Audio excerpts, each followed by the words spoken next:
Hey training superfans, welcome back to the channel. Thanks for stopping in. This is the 2024 recap video, and things that happened this season had made me rethink my riding future.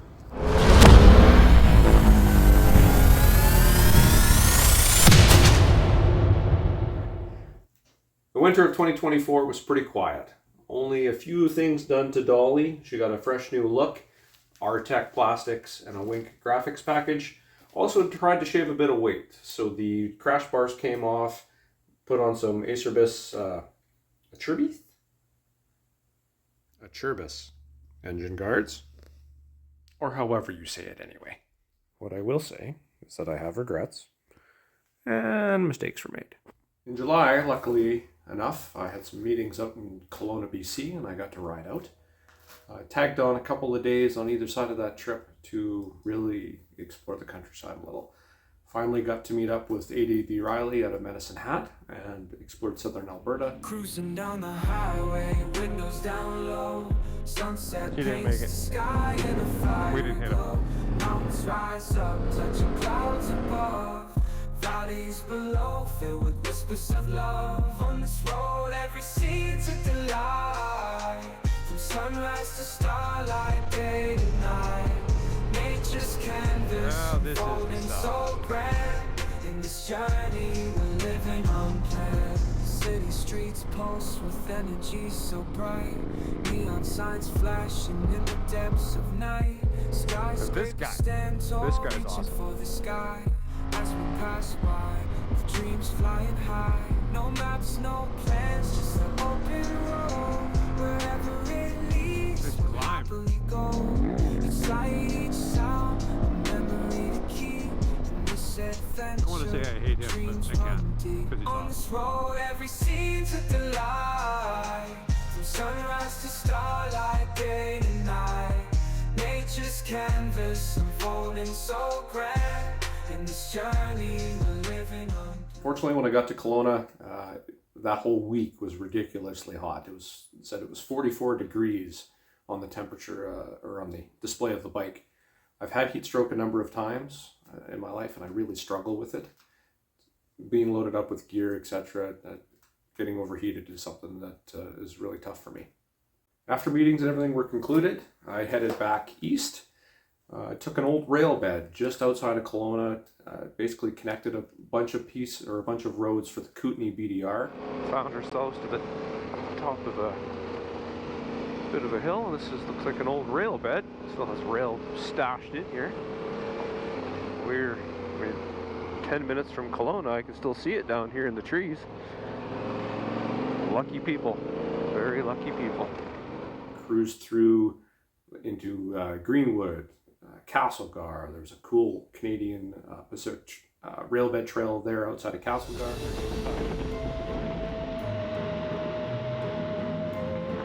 Oh. Yep.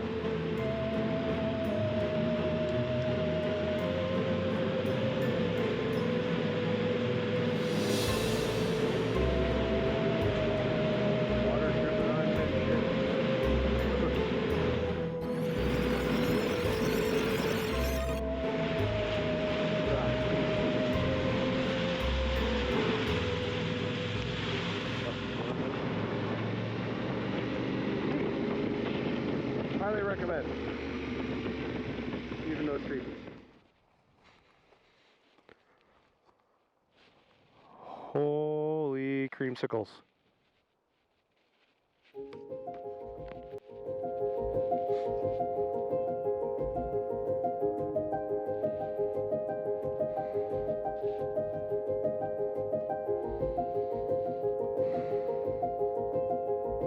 I feel really small.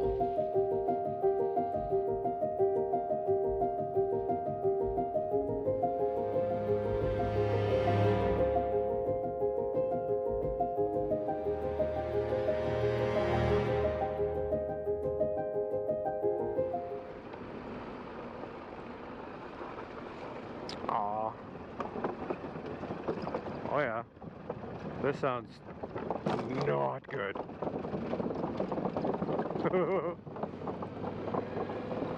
Oh, not parking on that, the drone. How do cars drive across this?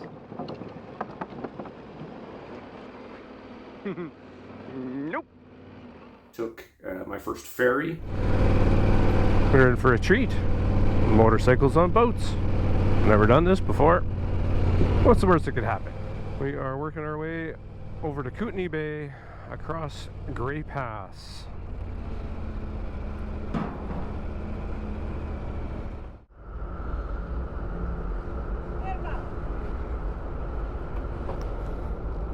See, Mom? She says I'm perfect.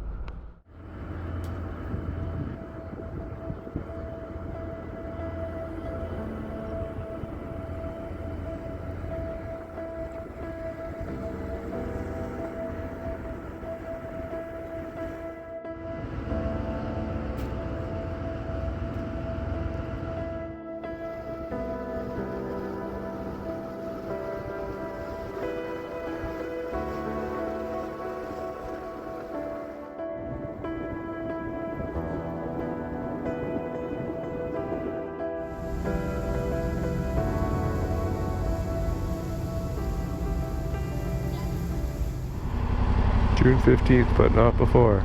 Cyclists should carry spare brakes, chain links, tubes, tires. Oh yeah. Fun.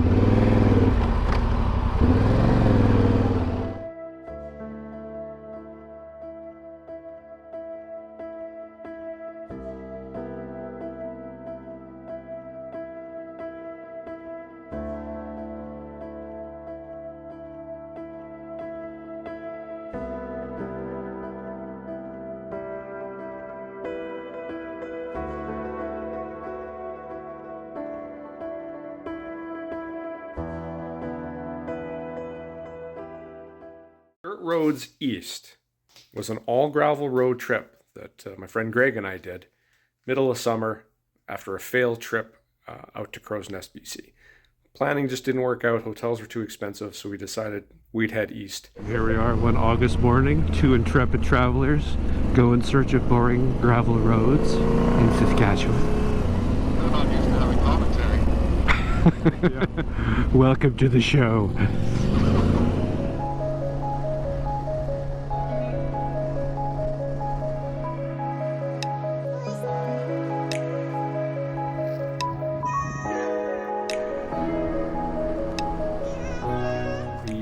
Hit back out to Rocanville and Esterhazy. The water was pretty high and we worked ourselves over pretty good. It was an awesome trip, a little stressful.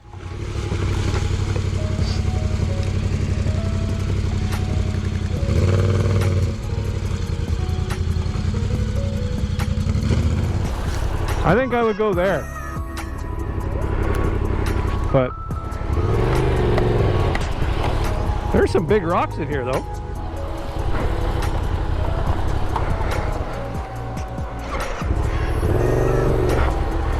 It's okay once you get over here.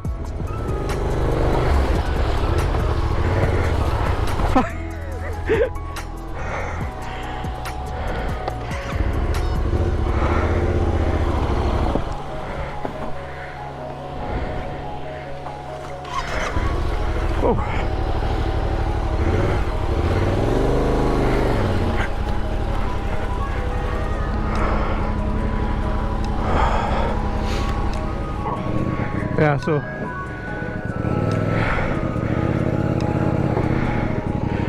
Yeah, so straight to me.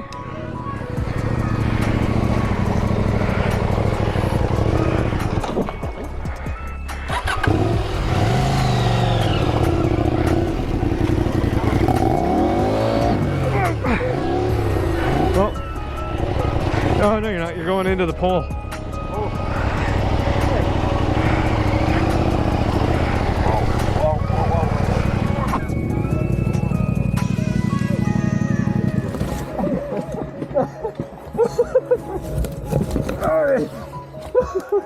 We're good. Adventure. No.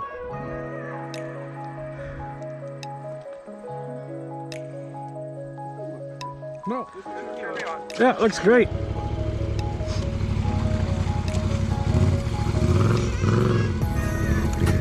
That's deeper than I would have thought.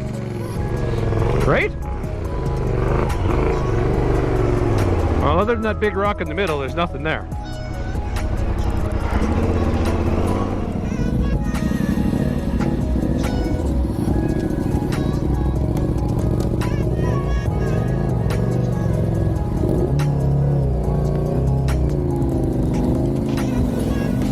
Dirt biking in the Qu'Appelle Valley introduced me to small dual sports. While I had a DRZ 400 previously before Dolly, I had never ridden anything as small as this WR250. Now, this isn't the bike I rode in the valley. A good friend of mine lent me his so that I didn't need to pick up Dolly in the tight, twisty riverbed section. So glad I didn't bring Dolly out here.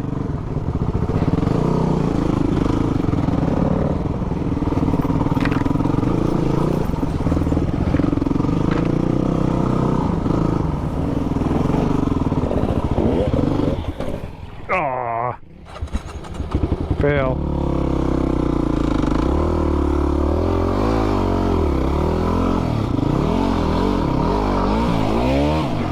Nope, put down.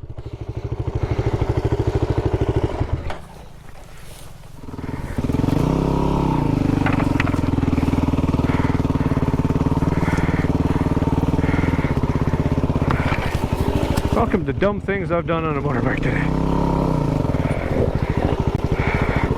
What I did learn is the small dual sports are far more nimble, far more easy to ride in the sand in the tight sections, and it really got me thinking. Now, it's no secret, those of you that follow me here on the channel know that I love to travel by motorcycle. It's been a dream of mine since I was a kid. The more miles, the better. I love it. I wanted to maximize my mileage for my time away from work. My wife and I were down east in Toronto for a couple of days for a bit of a trip. Decided to go a little further on my own to Montreal, Quebec. Purchased a bike off the internet and I rode it home. That, you may know, is Jolene. It's 4:30 in the morning. I am waiting for my Uber, dressed in my bike gear. About to leave Toronto, heading to Montreal, find a motorcycle sight unseen. Riding it home across the country. What could go wrong? Here she is, doing a little bit of pre-trip maintenance. Mounted a RAM mount, just wiring in a USB charger so we can run the phone. We're going to do a quick oil change. And holy, look at this area. Killer. Okay, oil's changed. Rear final drive oil's changed. Bike is loaded. And there's enough room for all of my luggage in the luggage. All right, trainee super fans. We have purchased an 2005 ST1300 Honda sport touring motorcycle. We are leaving Hudson, Quebec. Purchased this sight unseen. And we're gonna drive it across the country back to Saskatchewan. Campgrounds don't take tents. Bunko Biker wasn't working. Tent space wasn't working. Motels are all full. So we are stealth camping behind the Best Western.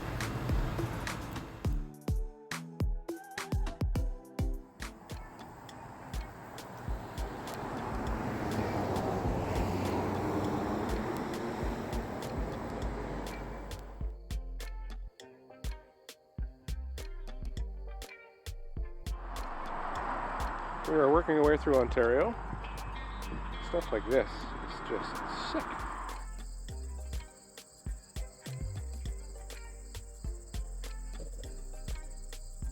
Like, I can send you guys some wind.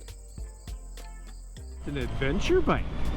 Nobody can complain about I didn't do ADV content. How's that?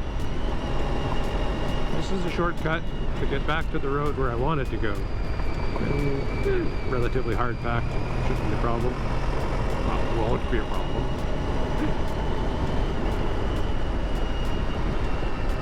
Pretty good on the gravel.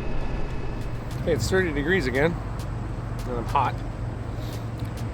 So we're in Calabugie, cooling off, and we've got another couple hours to go until Pembroke. You see all these? Look at those colors? That's your sign. Get out and ride. It's coming. Winter is coming. Take the trip, start the bike, go. Taking on fluids. We have dumped fluids. And we're back on the road. We're in Blind River, Ontario, on our way to Highway 129. Notice a bit of an issue. The top box needs some love, so we'll stop and do that. Okay, probably have some drama sooner or later. Not sure what he was trying to accomplish with self-tapping screws, but it's almost like those need to be in there, and that needs to be tightened. Darn good thing we caught it when we did, because it's coming off.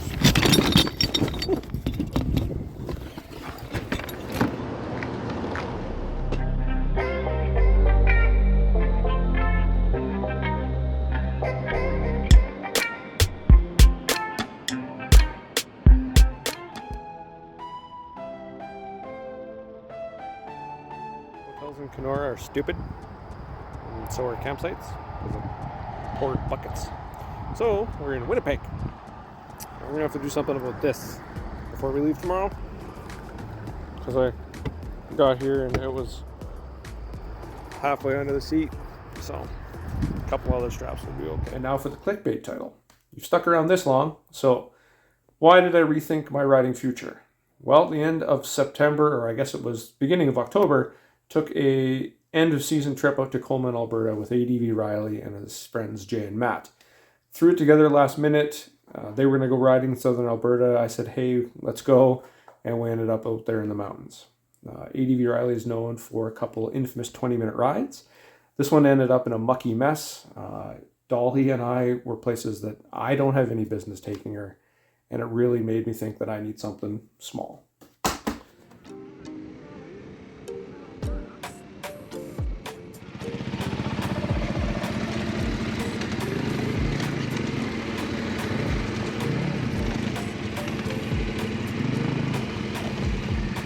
Whoa!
Almost.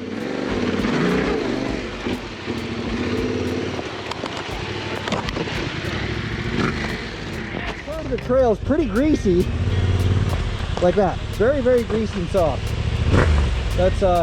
That's Terry showing you how greasy and soft it is.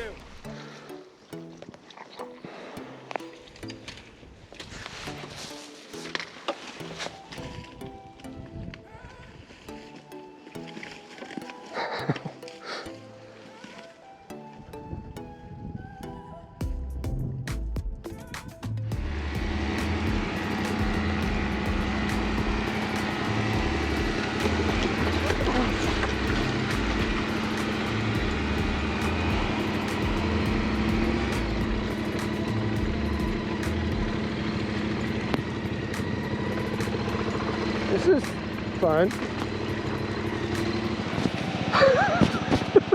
What are we doing?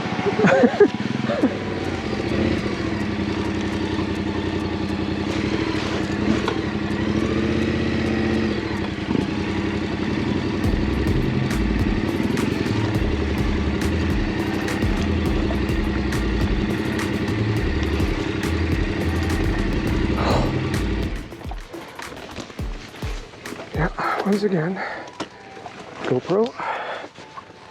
Can't tell me how steep this is. Oh man, look at all that goo. Too pretty, too pretty. This is some mud.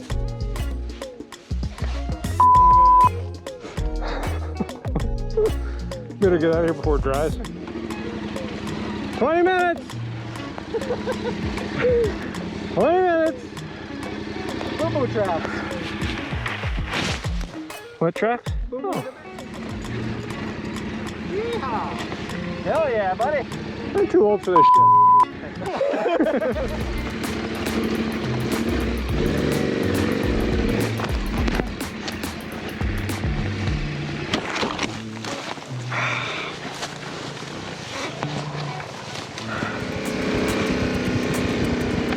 Stuff you find up in the hills. Oh, concrete foundation. Cistern or something? Shoot. Wow.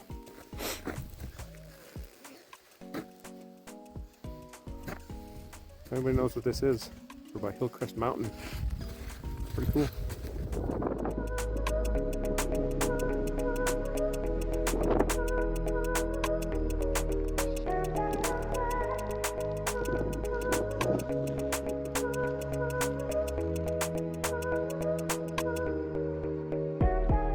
I don't want to go up there. Mm-mm.